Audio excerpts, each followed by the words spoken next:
Gujarat bulletin ન્યૂઝમાં આપનું સ્વાગત છે। અતિ પ્રાચીન શીતળાકુંડ મંદિરના જીર્ણોદ્ધાર માટે જનાક્રોશ, મનપા કચેરીએ રામધૂન સાથે વિરોધ પ્રદર્શન। જૂનાગઢના કાળવા ચોક વિસ્તારમાં આવેલા અતિ પ્રાચીન શીતળા માતાજી મંદિર અને શીતળાકુંડના રિનોવેશન મુદ્દે સ્થાનિક રહીશોમાં ભારે રોષ જોવા મળ્યો હતો। સમારકામની કામગીરી શરૂ ન થતાં સ્થાનિકોએ મનપા કચેરી ખાતે રામધૂન બોલાવી અનોખી રીતે વિરોધ નોંધાવ્યો હતો। જૂનાગઢના હળદ સમાન કાળવા ચોક વિસ્તારમાં આવેલા વોર્ડ નંબર 10માં શીતળા માતાજીનું અતિ પ્રાચીન મંદિર અને ઐતિહાસિક કુંડ આવેલો છે। લાંબા સમયથી મંદિર જર્જરિત હાલતમાં હોવા છતાં અનેક રજૂઆતો બાદ પણ કોઈ કાર્યવાહી ન થતાં સ્થાનિકોમાં અસંતોષ ફેલાયો હતો। ધાર્મિક લાગણી સાથે જોડાયેલા મુદ્દે સ્થાનિક રહીશો મહાનગરપાલિકાના કચેરીએ પહોંચ્યા હતા અને રામધૂન બોલાવી વિરોધ નોંધાવ્યો હતો।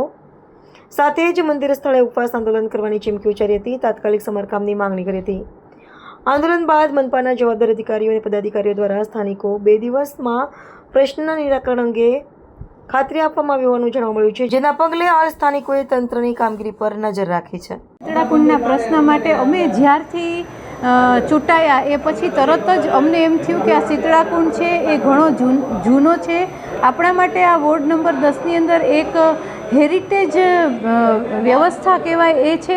તો અમને તરત જ એમ થયું કે આ શીતળાકુંડ છે એનું રિનોવેશન થવું જોઈએ અને એટલા માટે અમે વિચારતા જ ત્યાં માન્ય ધારાસભ્યશ્રીએ એમની ગ્રાન્ટ છે ફાળવીને એમાં 70, 20 અને 10ની જે લોક ભાગીદારીની ગ્રાન્ટ છે એ ગ્રાન્ટ એમાં 50 લાખ રૂપિયા છે એ અમે ફાળવ્યા છે।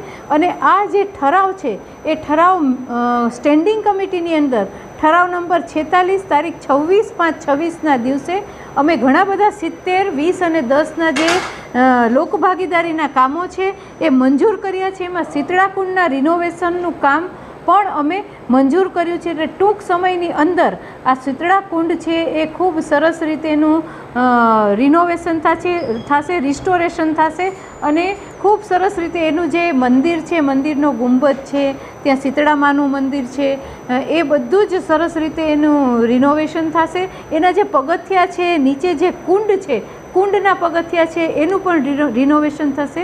ડીપીઆર પણ તૈયાર લગભગ થઈ ગયો છે ડીપીઆર, અને હવે એનું ટેન્ડર બહાર પાડી અને અમે ટૂંક સમયની અંદર પ્રક્રિયા કરી અને એના રિસ્ટોરેશનનું કામ છે એ અમે ચાલુ કરશું।